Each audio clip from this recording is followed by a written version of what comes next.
नमस्कार, शिवा न्यूज़ 24 में हम आप सबों का स्वागत करते हैं। गो तस्करी, राज्य भर में बालू घाटों की नीलामी, प्रधानमंत्री मोदी जी की रणनीति जिससे अमेरिकी राष्ट्रपति ट्रंप की बोलती बंद हो गई।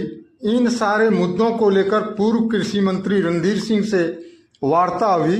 उन्होंने इस दौरान शिवा न्यूज़ 24 से क्या विचार साझा किया और भाजपा इन सभी मुद्दों को लेकर कौन सा कदम उठाने जा रही है, सुनते हैं उन्हीं के जुबान से। इस सरकार के साये में गो तस्करी तेजी से फल फूल रहा है। साठ विधानसभा सहित देवघर जिला पूरे संथाल परगना में गो तस्करी तेजी से बढ़ी है और अविलंब सरकार और प्रशासन इसको संज्ञान में ले और अवैध गो तस्करी पर रोक लगावे, ये तो भारतीय जनता पार्टी आंदोलन करेगी। दूसरा मुद्दा जो हमारे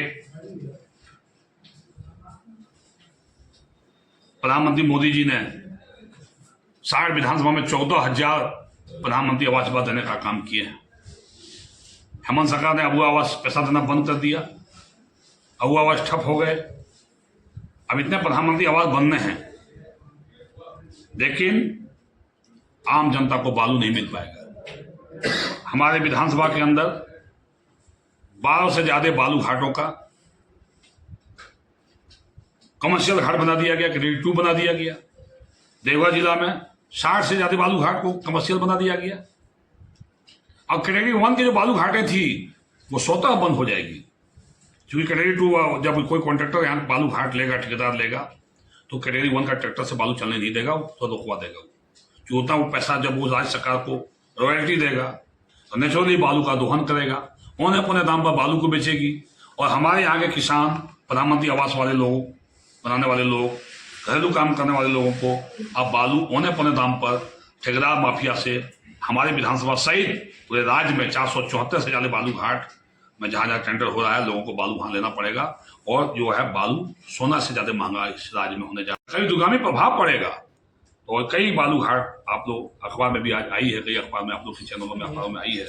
आप देख सकते हैं किस तरह से राज्य सरकार ने कैटेगरी 2 के बालू घाट का टेंडर किया है।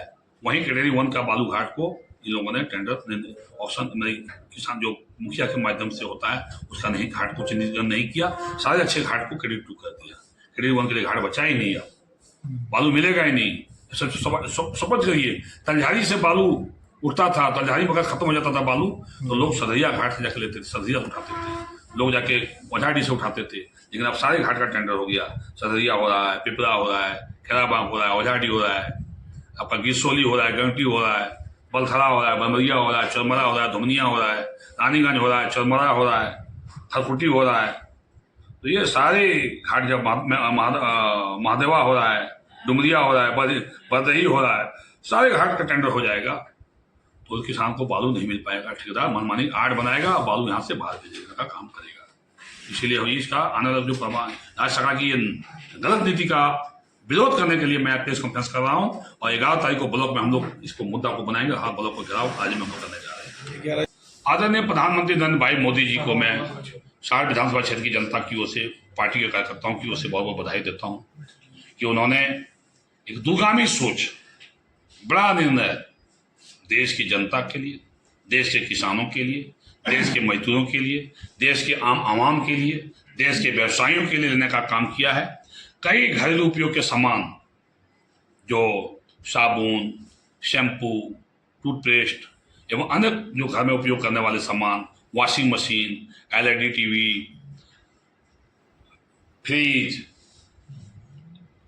AC के अलावे साबुन, इसके अलावे किसान के लिए ट्रैक्टर के पार्ट्स और फर्टिलाइजर, केमिकल और सीमेंट, टाइल्स, मार्बल, ऐसे अनेक चीज़ों में जो छोटी गाड़ियां में राहत देने का काम किए हैं।